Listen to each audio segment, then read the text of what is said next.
Bonsoir à tous et j'espère que vous allez bien. Donc, cette séance, on va aborder un exercice concernant le tableau d'avancement, c'est-à-dire comment dresser le tableau d'avancement et comment déterminer la quantité de matière de chacun des réactifs. Donc, pour cela, nous allons étudier la réaction entre une masse de fer, c'est 3,36 de fer, avec un volume V est égal à 1,44 de O2. O2, dioxygène, c'est un gaz. Selon l'équation suivante, donc l'équation, c'est le fer solide plus O2 donne dioxyde de magnétique, c'est FE3O4. Donc, c'est un solide. Donc, tout d'abord, il faut équilibrer la réaction. Donc, on a 3 atomes de fer. Donc, on multiplie ici par 3. Et on a ici 4 oxygènes. Donc, je dois multiplier par 2. Donc, l'équation est bien équilibrée. Donc, la première question dans cet exercice, calculer la quantité de matière initiale des réactifs, c'est-à-dire la quantité de matière de Fe et la quantité de matière de O2. Donc, le fer, c'est un solide. Donc, la quantité de matière initiale de Fe est égale à la masse divisée par la masse molaire. Ça donne 3,36 divisé par 56. Donc, en utilisant la calculatrice, on trouve 0,06 mol. C'est-à-dire, si je dois convertir en millimoles, c'est-à-dire 60 millimoles. Donc, ce n'est pas nécessaire, mais justement pour convertir en millimoles.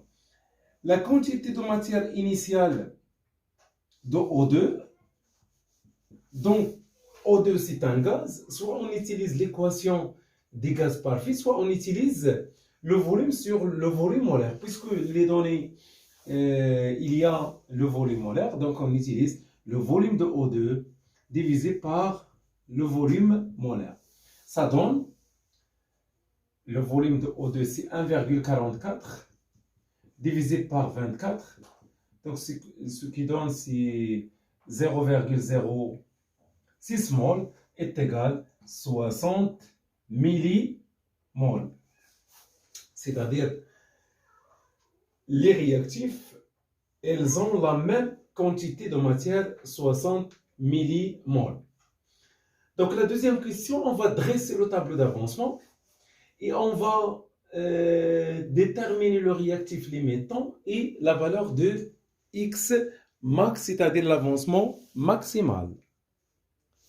Donc, on va continuer cet exercice. Donc, pour la deuxième question, dresser le tableau d'avancement. Dresser le tableau d'avancement. Déterminer l'avancement maximal et le réactif limitant. Donc, le tableau d'avancement, c'est celui-là. Donc, il y a l'équation dans la première ligne. La deuxième, c'est l'état. Je prends ici la quantité de matière en millimoles, tout simplement pour simplifier l'écriture. L'état initial, c'est l'état à l'instant 0. L'état intermédiaire, c'est-à-dire au cours de la réaction. Et l'état final, c'est à l'instant T final où la réaction est terminée. Donc, on a dit que lorsque la réaction est terminée, c'est-à-dire l'un des réactifs est consommé totalement, c'est-à-dire le réactif le limitant. Il y a ici le bilan de matière, c'est-à-dire la composition de mélange à l'état final, c'est-à-dire la quantité de matière de chaque espèce chimique présente à l'état final. Donc, qu'est-ce qu'on va écrire ici? Donc, on va écrire la quantité de matière initiale de le fer. Donc, on a trouvé 0,06, c'est-à-dire 60 millimoles. Donc, je m'excuse, ici, c'est 60 millimoles, ou bien j'écris 0,06 mol. Ici, on a trouvé 60 millimoles, c'est-à-dire 0,06. À l'état initial, c'est l'état de départ où la réaction n'est pas encore commencée. Donc, c'est-à-dire les réactifs n'ont pas encore réagi entre eux. Donc, ça, c'est 0. À l'état intermédiaire, il y a une quantité de matière de Fe qui va disparaître, c'est-à-dire 60 moins une quantité. Donc, on dit que la réaction est avancée. Donc, c'est 3x. 3x, c'est la quantité de matière réagie de Fe. Ici, on a 60 moins 2x, puisqu'on a ici 2. Il y a la formation, c'est-à-dire l'apparition de produit, puisqu'on a 1, donc c'est x. L'état final, je remplace x par sa valeur maximale, c'est-à-dire x max. Donc, c'est 60 moins 3 x max, 60 moins 2x max, et on a ici x max. Donc, pour déterminer x max, c'est-à-dire pour déterminer l'avancement, le réactif limitant, on compare 60 divisé par 3 avec 60 divisé par 2. Donc, dans ce cas-là, 60 divisé par 3, ça donne 20. Et 60 divisé par 2, ça donne 30. Donc, on prend la plus petite valeur de x max. C'est-à-dire quoi? C'est-à-dire que x max est égal 60 divisé par 3. 60 divisé par 3, cela donne 20 millimoles. 20 millimoles, c'est-à-dire 0,02 mol. Et le réactif limitant, le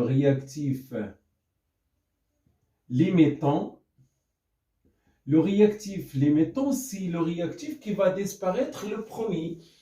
Donc, le réactif limitant, c'est le fer. Donc, Fe.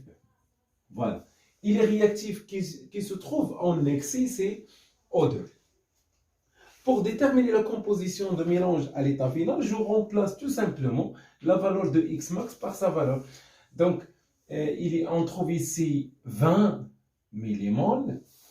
Ici, on a 2 fois 20, ça fait 40.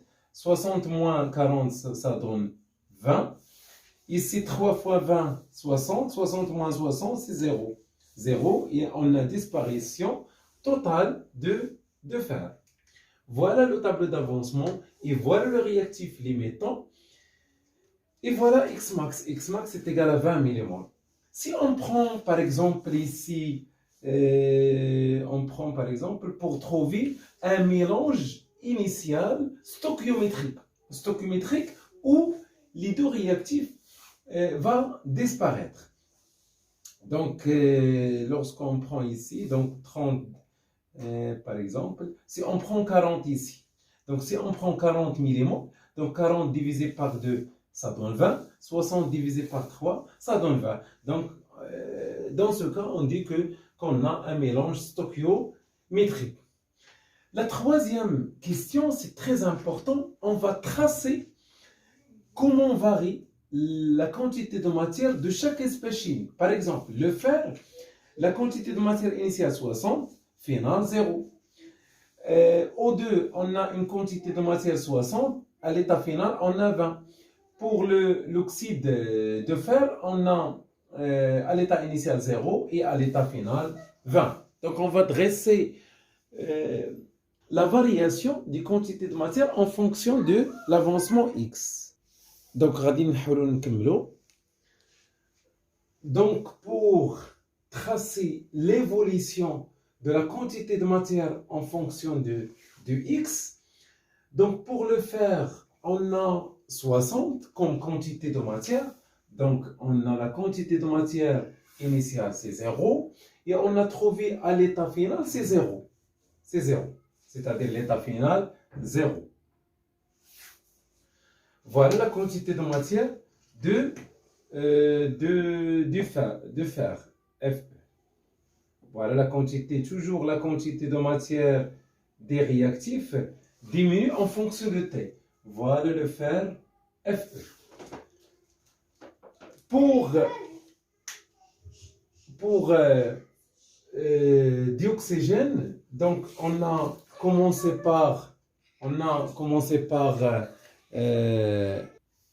donc la quantité de matière de Fe diminue en fonction de T jusqu'à 0. La quantité de matière de O2, il varie entre 0, donc on a commencé par 60, et l'état final, on a trouvé la quantité de matière, c'est 20.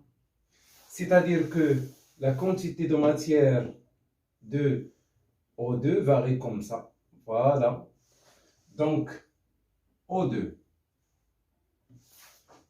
حيث بالنسبة ل O2 بقى منه 20. Le réactif limitant consommé totalement. Et pour la quantité de matière du produit, on a commencé par 0 jusqu'à 20. Jusqu'à 20. Voilà la quantité de matière. Ça, c'est la quantité de matière voilà. Ça, c'est la variation de la quantité de matière Fe3O4. C'est-à-dire que le produit, les quantités de matière de produit augmentent au cours de la réaction, tandis que la quantité de matière des réactifs diminue en fonction de taille. C'est-à-dire là تعطانا هذا في شي ان اكزامان ممكن نخرجوا منه بزاف ديال الحوايج. دونك مثلا تعطاني هذه سي كوا سي لا كونتيتي دو ماتير انيسيال ديال اف اف. هذه نفسها سي لا كونتيتي دو ماتير انيسيال دو او 2. X max on prend X max est égal à 20. Voilà X max. X ça c'est l'état initial. L'état initial, ça c'est l'état final. L'état final. Et le réactif limitant, celui qui va disparaître le premier. Donc c'est Fe. Voilà. Le diagramme de quantité de matière en fonction de X. Voilà pour cette vidéo. À la vidéo Inch'Allah, on va traiter un autre exemple. Shukran lakum wa salamu alaykum.